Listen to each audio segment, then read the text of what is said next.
So I'm doing this video real quick to,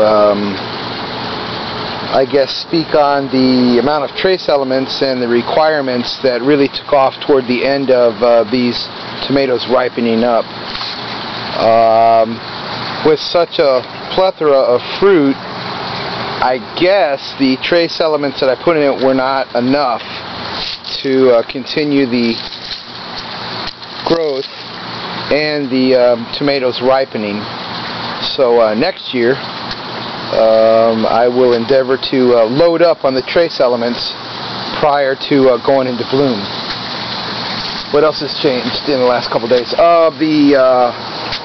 The yellow cucumber, the Chinese yellow cucumber that was headed for the roof, I had to take down and divert over to this trellis here because the heat was destroying my little feelers.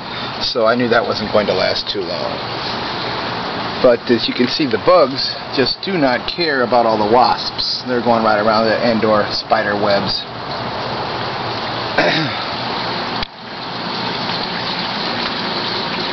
Again, the robust fruit has caused some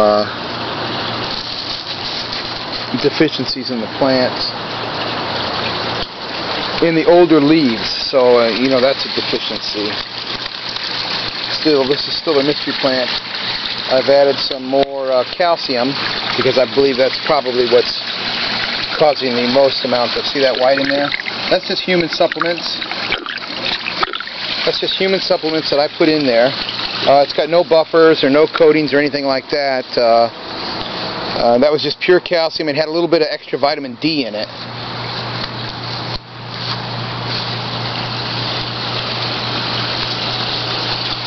I don't know if we've looked at these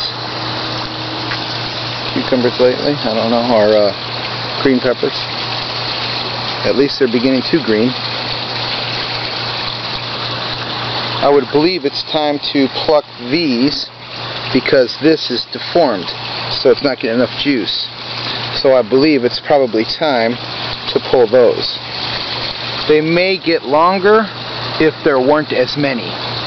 Mind you, this plant is only, I'm going to say 18 inches tall, if that. So pretty heavy fruit production for just 18 inches tall.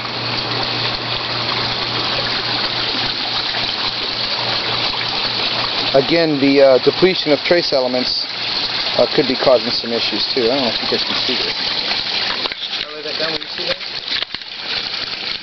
See the bottom?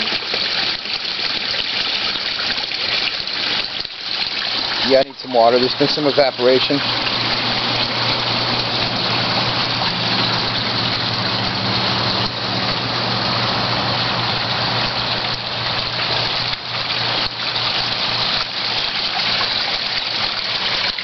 Like we have a linear branch that took off of this main branch.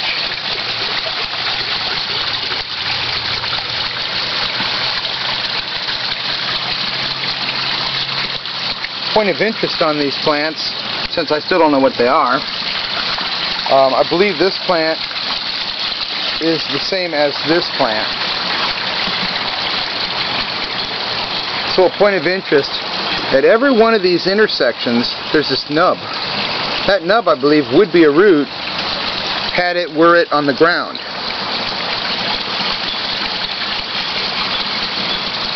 So every intersection or node where there's a flower and potentially a piece of fruit, there's that node, that bump, which I believe would be a root. Okay, well, this thing has gone crazy and is now off the edge of my trellis. I guess it's just going to hang and come on down. A friend said it might be some sort of watermelon, but I don't know.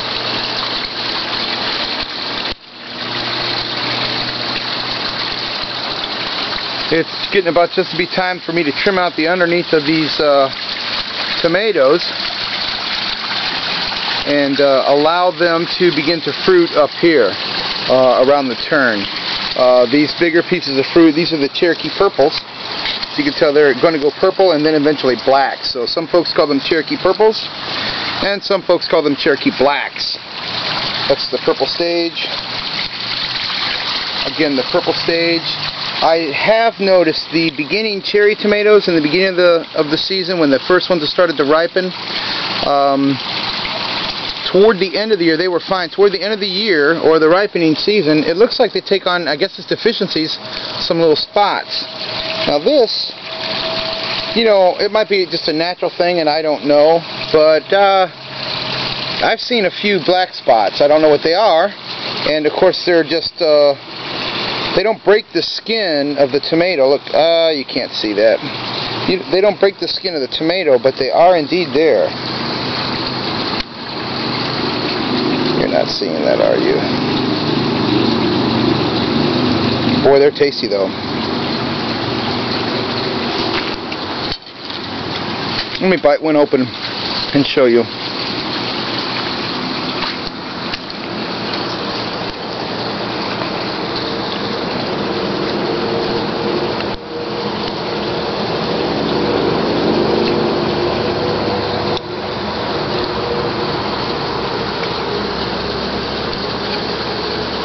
They're delicious. Wow, that's like cooking in the heat. That's not good.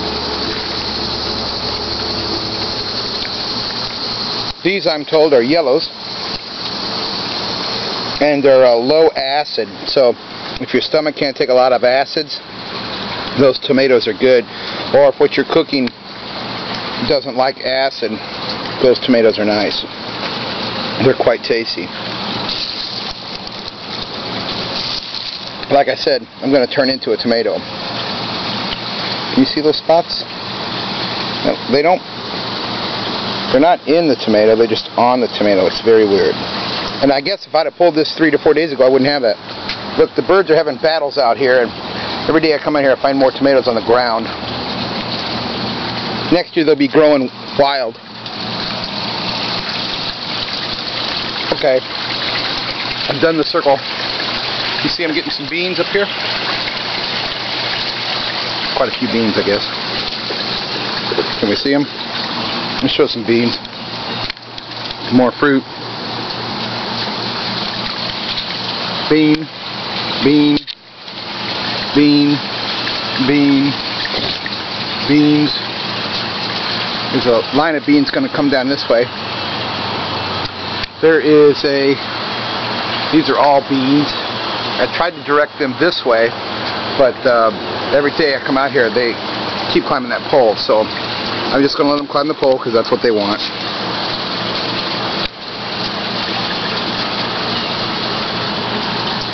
Really nothing exciting, you know. Once you see the stuff begin to take off, I'm going to make some pesto out of this. Last time I cut them to half. This time I think I'll cut them to a little bit greater than half. Obviously they cannot be killed, so that's about it. I guess that sunflower is dead. The beans are just crazy. Look at this bean right here. Can you see that? So they're going to do well. The beans are. Let's see. This is, of course, you know, all organic. No pesticides. No nothing on it. Break this open for you. I'm one-handed here.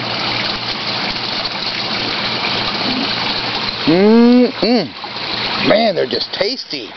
I mean tasty, son. No Chinese, Japanese stir-fry required.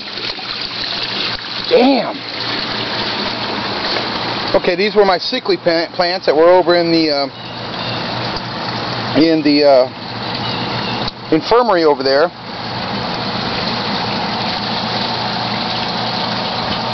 See, and they're just fine. So they have the same amount of nutrients. It's the ripening along with the new production that causes the leaves to show a deficiency because there's not enough. So once these begin to ripen and these new sets start to come in, these leaves will yellow just like the other leaves on the other side. More peppers coming in. I guess there's no stopping these peppers once they take hold. Okay, that's it. 9:55, 9:57. I appreciate you guys. Take care.